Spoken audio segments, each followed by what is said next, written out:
안녕하세요. 뉴스와 사람들입니다. 법사위 국감장에서 최강욱 의원은 서울중앙지법원장에게 다음과 같이 질의합니다.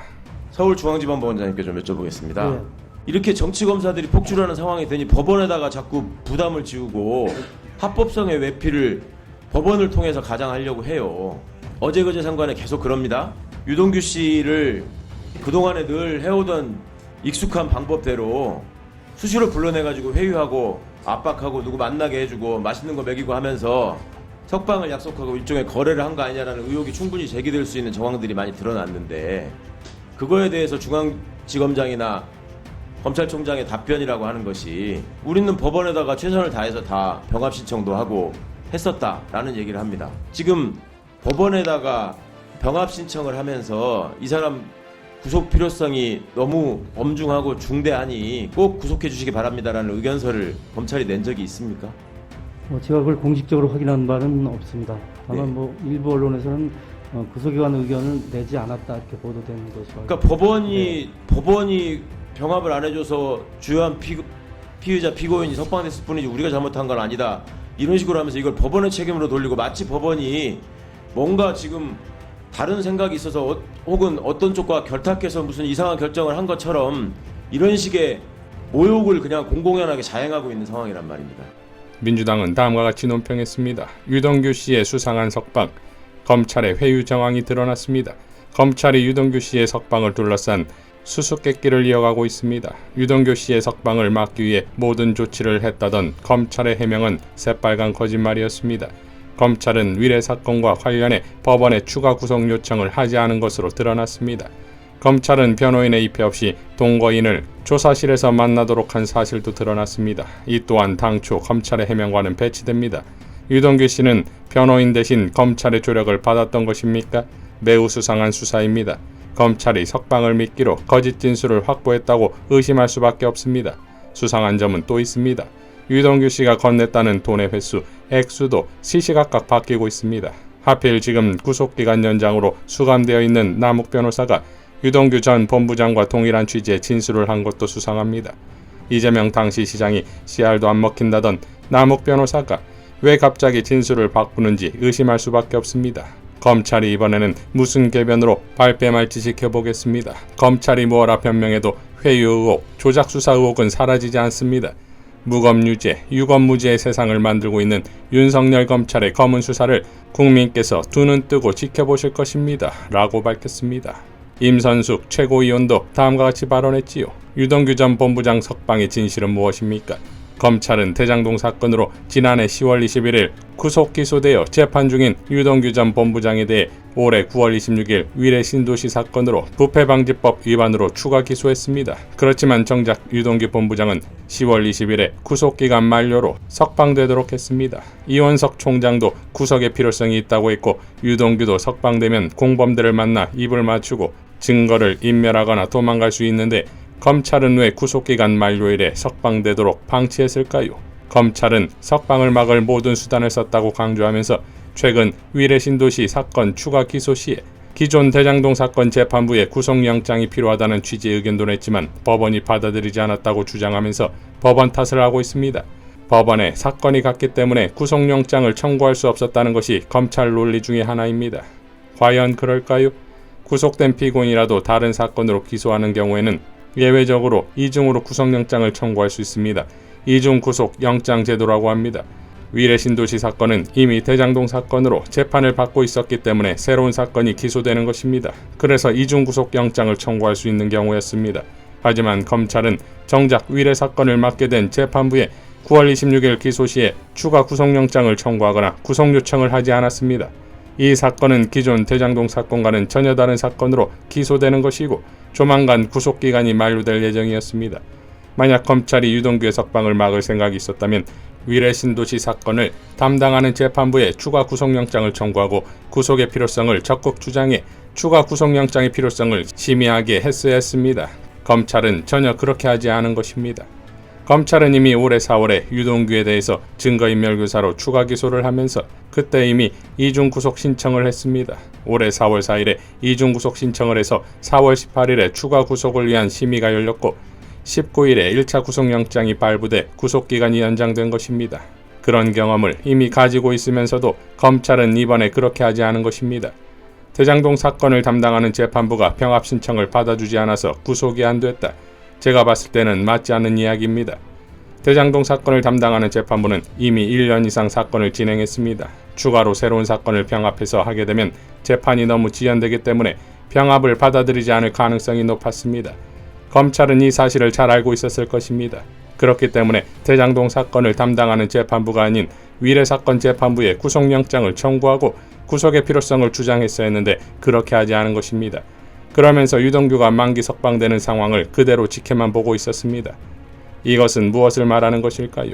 유동규가 검찰의 회유를 받아 검찰에 협조했기 때문일 것이라고 생각합니다.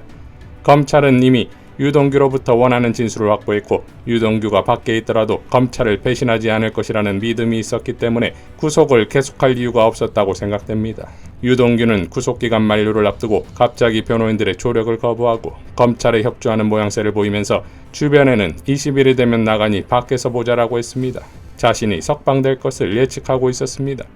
검찰은 어떤 미끼로 1년이 넘는 기간 동안 구속으로 심신이 피폐해진 유동규를 회유한 것일까요? 또 유동규는 검찰의 석방 약속을 받고 검찰이 원하는 대로 무엇을 준 것일까요? 유동규의 석방 만료를 앞두고 유동규 변호인들과의 만남을 거부하고 검찰의 손을 거치면서 위례신도시 사건은 완전히 다른 사건으로 바뀝니다.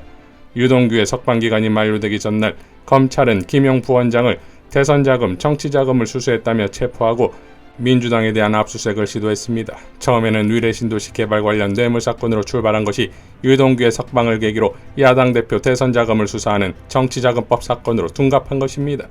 사건이 회유와 협박을 거쳐서 조작되고 있다는 의심을 거둘 수 없습니다. 피해자 협박, 회유, 사건 조작, 거짓말 모두 정치검찰들이 잘 사용하는 도구들입니다. 이러한 과정을 거쳐서 결국 검찰이 의도하는 것, 최종 목표는 결국 야당을 욕보이고 야당 대표를 얽매는 것이 될 것이라고 생각합니다.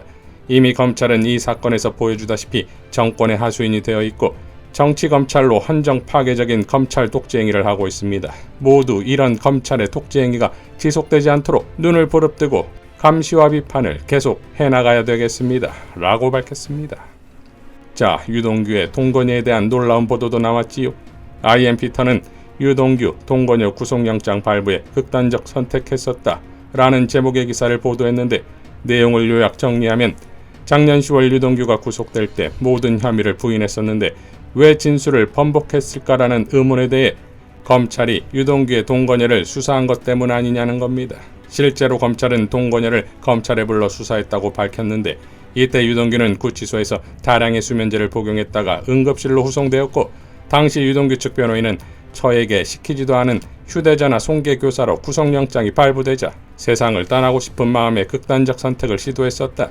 처와 딸에게 미안하다는 내용의 유서를 구치소 방 안에 남기기도 했다 라고 전했다 이겁니다. 이러니 당연 검찰이 가족을 통해 유동규를 협박하고 진술을 받아낸 것 아니냐는 의혹이 나온다는 보도다 이겁니다.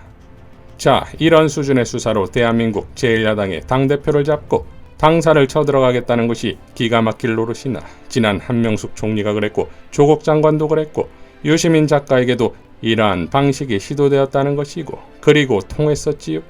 이러니 이런 검찰의 수사에 이재명 대표가 응할 리 없는 것이고 당연 특검으로 가야지요. 이재명 대표는 긴급 기자회견을 통해 다음과 같이 밝혔습니다. 대장동 특검으로 정치 수사 끝내고 오직 민생만 챙깁시다.